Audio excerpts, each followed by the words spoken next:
Hello everyone, welcome back to Classic Automotive Services.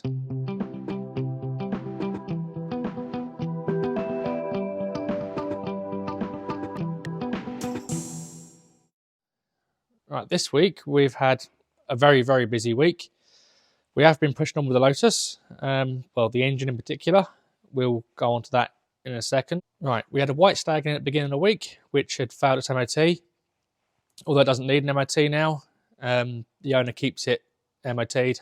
So that had failed on a tiny little bit of welding on the outrigger, and had a list of other odds and ends that needed looking at, which we sorted out. And one of them didn't even need sorting out, as the MOT tester got his rules and regs wrong. He'd actually put it down that it needed a rear fog light. Well, cars pre-1976 don't actually need a rear fog light, and if it's fitted, if you have a classic car and you have a rear fog light fitted on a pre-76, it has to be working. So it can fail an MOT in that way, but it can't fail an MOT for not having one if it wasn't factory fitted.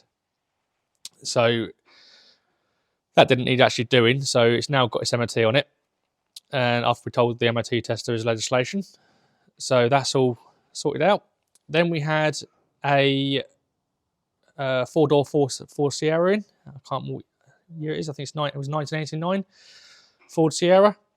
Again, for the same reason, it needed 2 lower control arms for its MOT.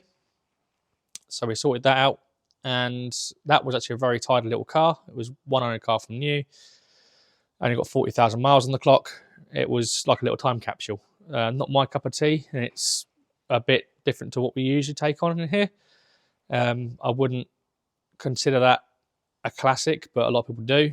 I suppose it's a modern classic, but to me, it's anything sort of post 85. It's not classic. So we've done that.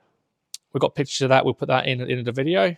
Then we had a Mark III Ford Capri in as well, which again had also failed its MOT. I think where the weather's perking up, people are getting their cars out, and same thing happens every year. They're failing MOTs on silly little things where they've been stood over the winter and not being used. Things seize up. So that had failed on front brake caliper binding. So we pulled the calipers off of it and stripped the calipers down, replaced the pistons and seals. We use who we always use, Big Red, for our new pistons and seal kits. So we've got nice new stainless steel pistons in there and all new seals, put it back together. So in theory, that shouldn't ever have an issue again with the brakes binding, as the stainless steel pistons aren't going to corrode. So then after that, I think that was about midweek by that point, and we finally started getting on with a Lotus engine.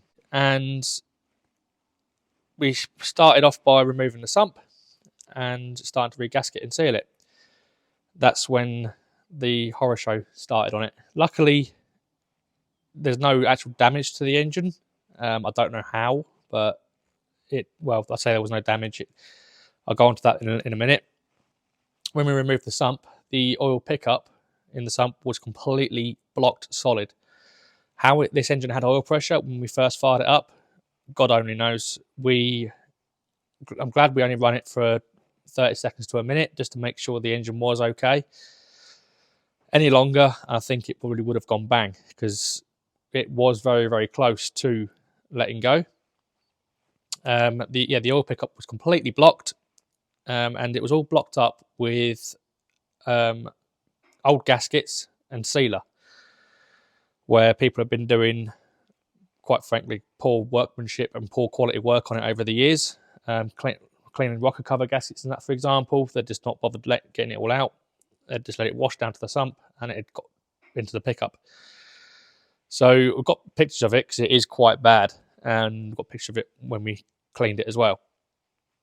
So we checked there's nothing gone through the oil galleries, because you've got main oil galleries on here as well. In here, you've got main oil galleries. We checked there's nothing gone through the oil galleries, and there's no debris actually got through the actual engine. So we then cleaned all that out, put the sump back on. But before the sump was back on, I just checked a couple of the big ends. I pulled caps off just to make sure that they were okay. And yep, they're absolutely fine. tiniest few little running marks, but nothing serious. Nothing you wouldn't expect from an engine that's been run anyway. They were near enough new. So we then obviously had, I think last week we had all the cam carriers off and we're doing the valve clearances. So we sorted out all the valve clearances last week, and I've now got the cam carriers back on and just double check the valve clearances. They're all perfectly in spec now. But on the exhaust cam, when I took the cam out of the carrier, one to clean it and get rid of all the grime and everything that was up here, the rear bearing on the cam had just started to pick up. That was due to oil starvation from the oil pickup. So I took the cam carrier down to my local machine shop when I was dropping the rocker covers off to get acid dipped, and I got him to measure the housing just to make sure it was completely round still, and it was. So it was round. It hasn't got any extreme wear in it. It was in spec, so we carefully cleaned up the tiny bit of scoring with a bit of emming paper just so it was smooth, as the machine shop recommended as well, which had saved it. So if this engine had run for any longer, it was just starting to show signs of oil starvation at the top end, it would have gone bang. So why people do that type of repair on the cars where they let all the stuff go down to the sump, I don't know. I still can't believe it actually had oil pressure. It did have really good oil pressure, but it wouldn't have had any volume. It had oil pressure coming off the sender here, but on here you've got the pressure gauge goes to the pipe comes off, but it wouldn't have actually had any oil volume. So two totally different things. You can have pressure, but you might not have enough oil getting there, which is what this had. So it's all sorted out now, which is good. We've got the cam carriers back on and sealed with a correct anabolic sealer. We use the Hylamar, the Hyla Grip 2000. So that's very good. As we said last week, you've got two aluminium faces with no gasket, so you have to use a correct anabolic sealer, which we use that one. And then the rest of the gaskets, we're just using Hylamar Blue. So again, just a very thin smear of sealer, not caked in sealer. So if you've got two surfaces which are flat, we've checked every single gasket surface on this to make sure they're flat, they're clean, new gasket. It should seal without any sealer, but we are putting a very thin smear of sealer on it just to be sure, so it won't leak any more oil. Excuse me. And Hylamar, probably some of the best sealer in the world, as Hylamar was actually developed by Rolls-Royce for their aircraft engines. So it's good enough for Rolls-Royce aircraft engines, it's good enough to use in the automotive trade. So that's what we've been doing on the engine. We've got lots of nice new nuts and bolts and that on it, and we've also got the correct fixings for the exhaust manifold, which are Metlocks, not Nylock, as you can't use a Nylock nut on an exhaust manifold as it would just melt the nylon. So I think, what else have we got on the engine? We've got the new bearing for the cam belt tensioner. So we've got a nice new bearing for that, so that way we can rebuild the tensioner, and it's going to save an absolute fortune replacing it, as there's no need to replace it if you can get hold of a bearing. So very nice. The water pump is all good on it, so that'll just be cleaned and put back on. What else have we got on it? I think that's about it. The carbs are going to have new gaskets and seals put on them, as they were leaking a little bit. The tops of the carbs were leaking. Obviously going to replace the fuel pipes, and we're going to have the throttle linkages all replated along with the alternator, pulley and fan. So we're going to get them down to the platers at the beginning of the week and have them sorted out. So by the end of the week, as long as I can have the cam covers back from the machine shop, we should be pretty much complete on this engine and nigh on back in the car. I've got a little bit of work to do on the car first.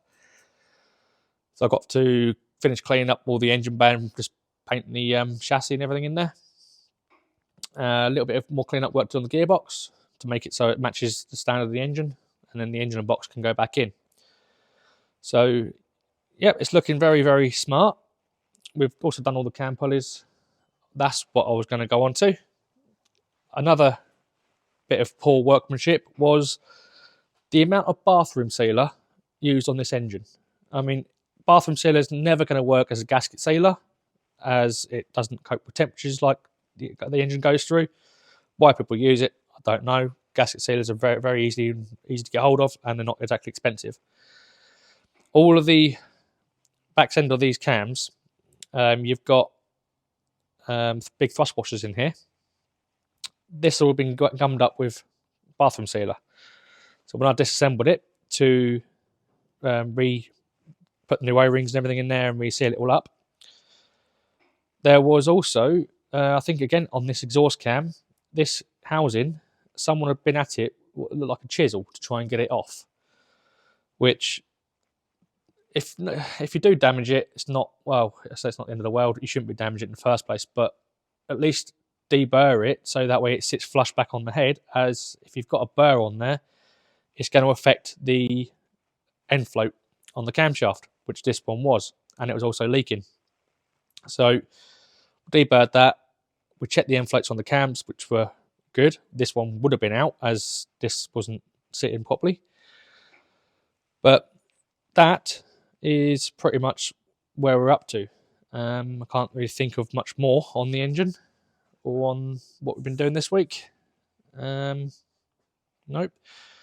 Next week, I think I'm on the Lotus pretty much all week to try and push on with it. We have got a little TR7 coming in towards the end of the week, I believe. I think it's in next week. I've checked my dates, but I will be hopefully on this most of the next week to try and get this back in the car. So I think on that note, please like and subscribe, and we will see you next week.